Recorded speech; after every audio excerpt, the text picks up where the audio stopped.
Let's dive into his past. Dig a little deeper and see what we can find.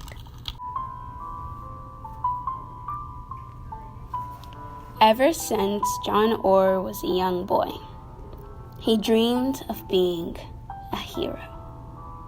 You know, the brave firefighter or police who rushes in to save lives while everyone else runs for safety. Most of all, he craved respect, admiration, and power. That came with it. That came with those roles.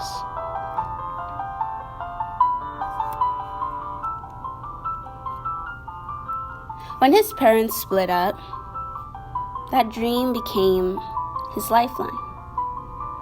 His one shot at mattering in this world. So he did everything he could possibly do to reach that goal. After high school, in 1967, John joined the Air Force. While training to be a firefighter, he met and married his high school girlfriend, whose name was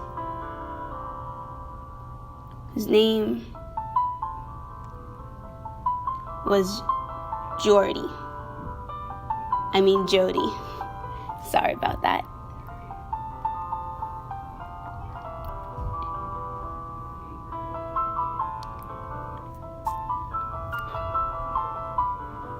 Things were looking pretty good for our aspiring hero. He was on the right path. But when he returned home to LA in 1971, reality had other plans. With his heart set on becoming a firefighter or police officer, John faced crushing disappointment.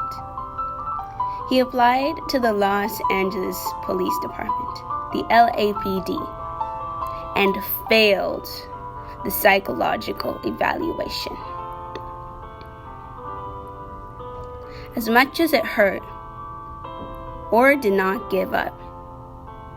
He then applied to the LAFD, the Los Angeles Fire Department, only to be rejected once again after struggling with the written and physical tests. That really must have hurt. Wow. Rejection after rejection from the departments he had idolized for years left him devastated. What was he supposed to do now?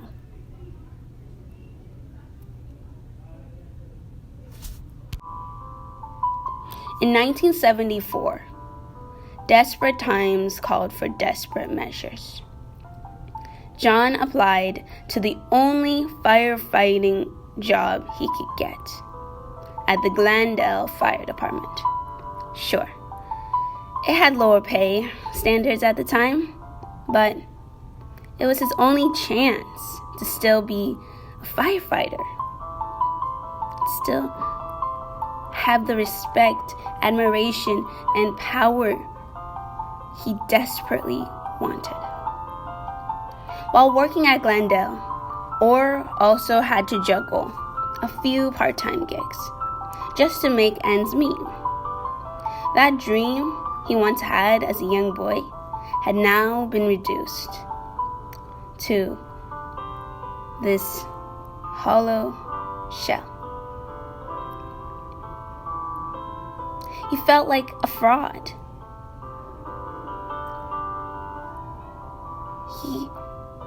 He felt like he wasn't reaching his full potential. And maybe that's when the obsession took over.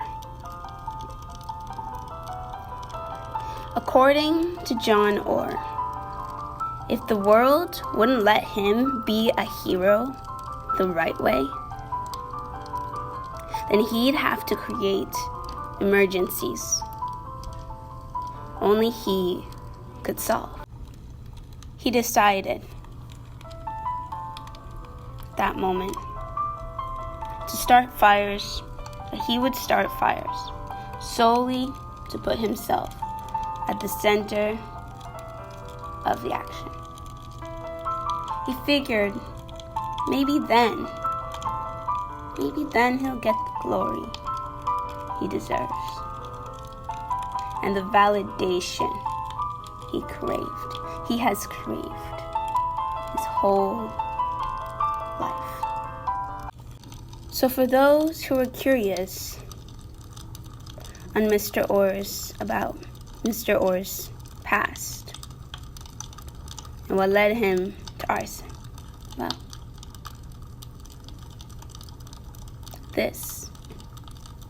that's how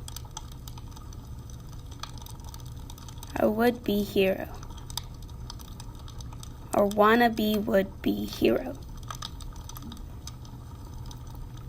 became an infamous,